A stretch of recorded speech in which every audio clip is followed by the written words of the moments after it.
Hello everybody, this is Max Farrow and this is Dex, and in this series I want to basically show you from beginning to advanced the opportunity to make a journal. Now, making a journal is not just about collecting the data for yourself and just having it there for posterity's sake.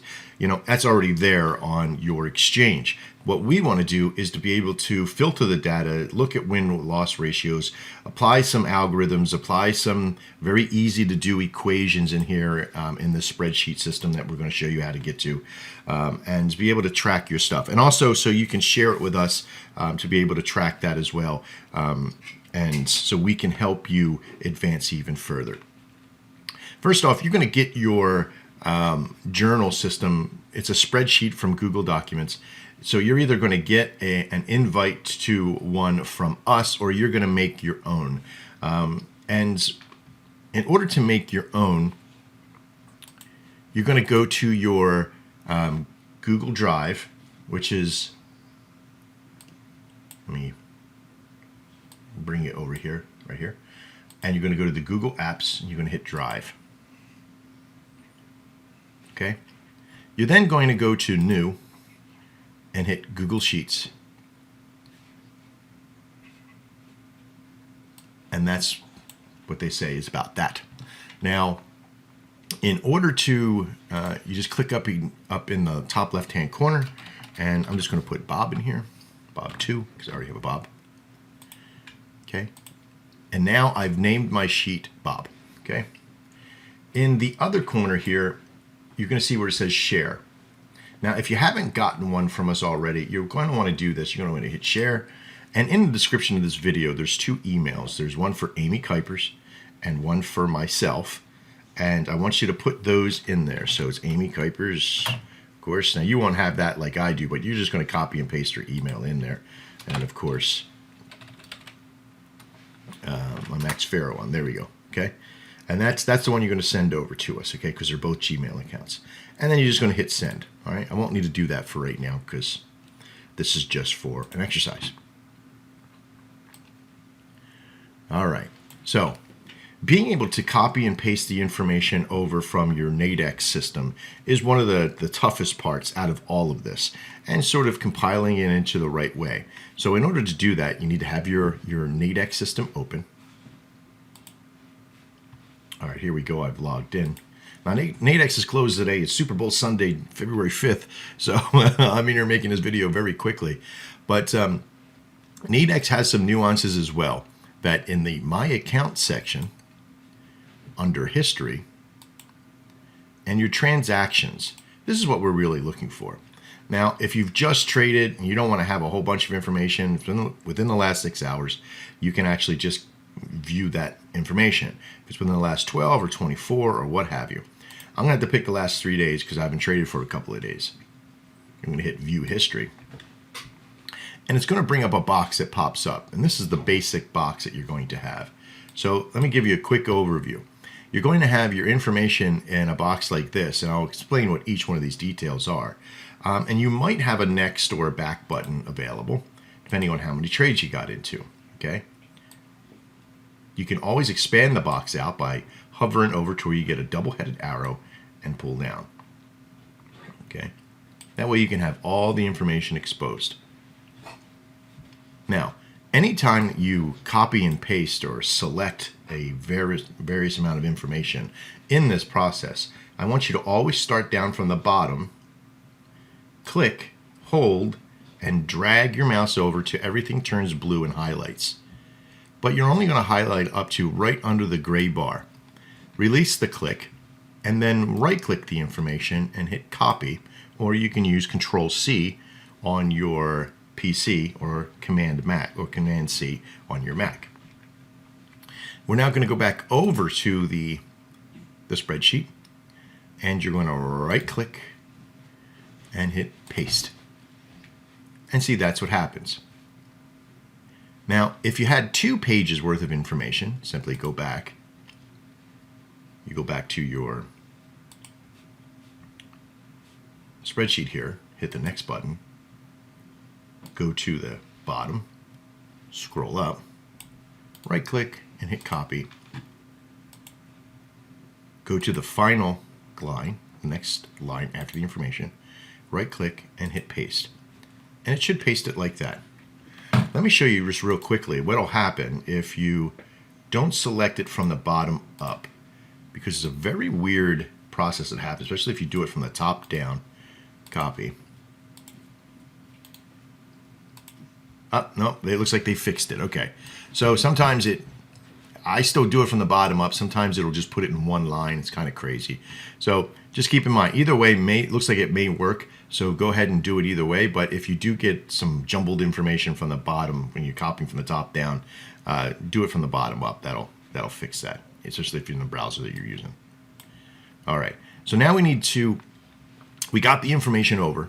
Okay, and usually you put this information, you don't have to put it in after every trade.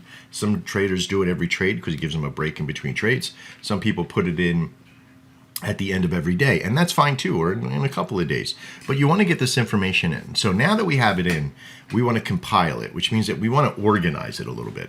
Sometimes when we're making trades, you start one trade and then it begins to flow, and then you get into another trade. So when you find the history happening, it's a little bit jumbled up. Like we might have, we're never just into one trade only at a time. There's sometimes we're into multiple trades. So being able to move this information around is very important. So first thing we need to do is isolate each trade on its own. Okay, so that's what we're going to do right now. So we're going to look for the process here is a little confusing here because I didn't copy in all the information that I should have. Let me get rid of this right here. This one's not supposed to be here because I'm going to go ahead and delete those two rows. Okay. So now we have every trade starts with a direction. You'll either see buy, which we've bolded here, or sell, which we've bolded here. Now, when you see one of these direction, this is basically the beginning of the trade. You buy or sell to start the trade. After each line that should have a buy or a sell, there should be a process line called fee payment. Now, the fee payment is exactly what it states, a fee for that particular trade, which Nadex charges. In this case, $1. To close a trade, you're always going to see the opposite of what you started the trade with. So if you started with a buy, you sell to close. Okay? And then, of course, a fee payment. In order to see that the trades are all the like trades, you have to read the entry of the trade, which here is a 1, which is the amount of contracts that were used, USD/JPY, greater than 112.60. And this is really important because you have to pay attention to the expiry, to the price itself for the buy-in. Okay? So you got to keep that in mind. Now, if you sell to close, it means that you're scalping out, you're getting out early. So like in this particular case, this trade is a scalp trade. We may have scalped out for a little bit of less. Okay? When you have a trade that has gone to expiry, you could see as right here, settlement payout is $100. So when the explanation of the trade comes over, we have sell, Euro USD, 1.0780 for 3 p.m. We got in at $27. Fee payment, settlement payment, which is the same, 3 p.m., $27.75, and then the cost was $100, or the payout was $100, which means we bought in for $72.25, and then we're paid $100, making that dividend $27.75 minus the 2 settlement payouts, or the 2 fee payments, I'm sorry. All right, so how do we separate all this information? Well, first off, let's put a couple of spaces in between each one of the bars of information. So here's the buy, the fee, the sell to close, and the fee payment.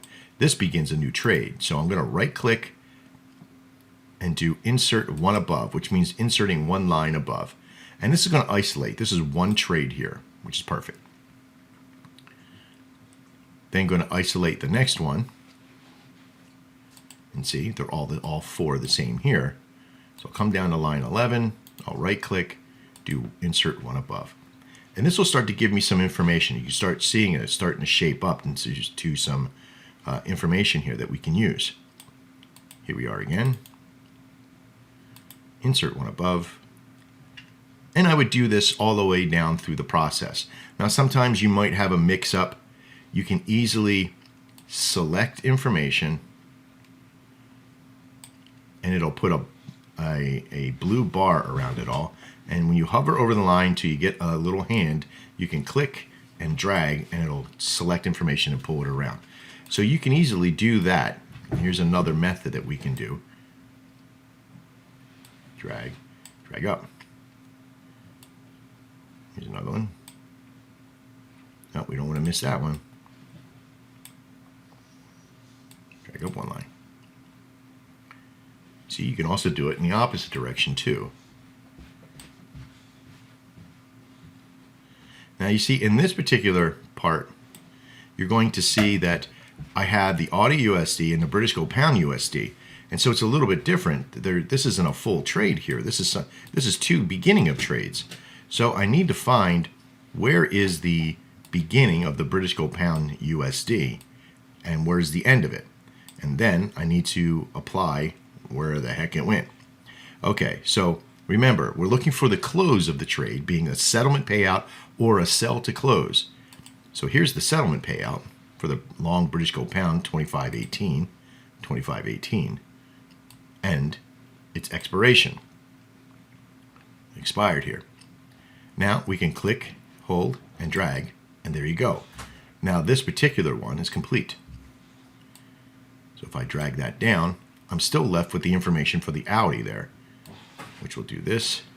Click, drag up, and there we go. Now we have two trades that have been completed and separated, and all the information is there.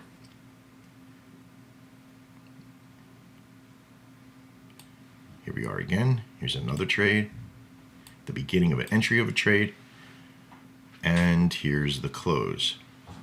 Once you be able to read these, you can read them almost at a glance now. If you're just looking at the entry in the middle.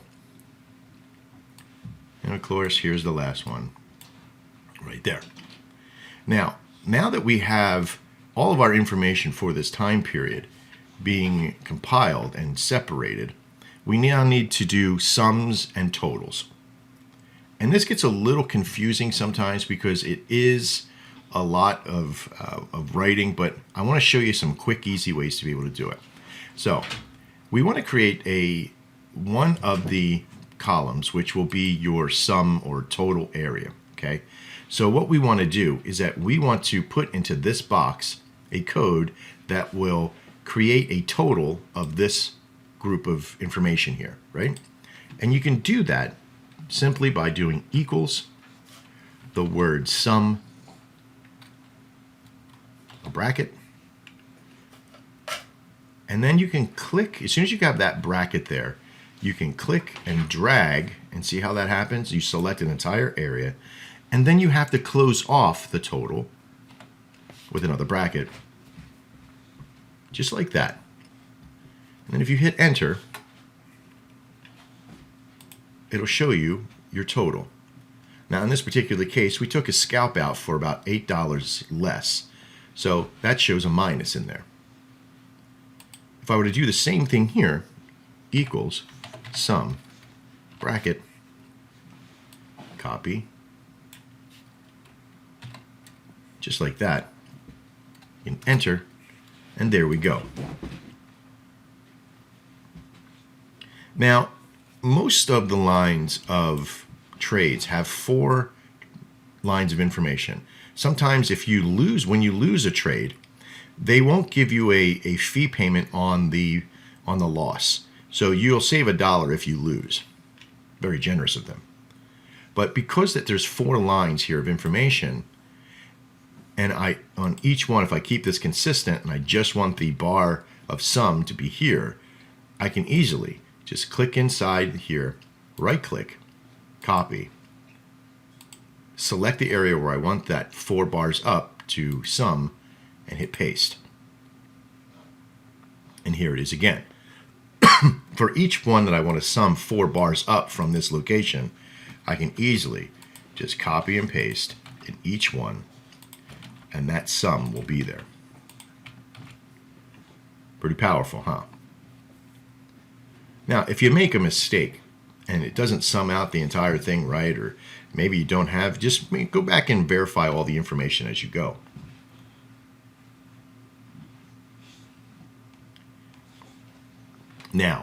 Now we want to do, because each trade has its own sum and whether or not it's been successful or characterized as a win or a loss. I usually like to color the background of whether it's a win or a loss with a different color. Now most people think, I'll use red for ones that lose. Don't use the color red. It is completely negative. See the difference in there? Looks really bad, doesn't it? It kind of makes you cringe almost. So I like to use a green background on the ones that we win and an orange background on the ones that lose. So we're going to go ahead and do that. And you can make these a little bit bold so you can see them better. And you can also increase the size of a column. If I click the entire column and I go 14, there you go. Looks a little bit bigger. That might be too big. So I'll select the column again and do 12. There you go. That looks better. All right. You can also select the column, and anytime that you have a whole column selected, any of the formatting that you do will go to the entire amount. So if you didn't want it to show dollar signs, or if you wanted it to be percentages or what have you, that's how you do that. Okay. Now, if you want to sum up an entire column of information, you would have to do the same thing you did before. Equals sum and a bracket. Now, as you got that bracket there, you can easily select an entire column, and you'll see F semicolon or colon F, because we're using the F column. Close it out, and right click, and you can see a complete total. Again, at this point you can change the fonting, and there you go. And this is how the information should be compiled. In the advanced video, I'll show you some ways that you can track wins and losses and variance on how many pips and averages and all that kind of good stuff. And I'll show you some pretty cool sections of information in there, and some copy and paste stuff that'll really help you out. But this will get you started. You've shared your spreadsheet with us. You've shown us that you're doing well, or where you're having problems at within the system. And this should get you into that next stage. All right. I'm Max Farrow, and this is Dex, and this is Keeping a Journal. See you soon, and as always, trade well.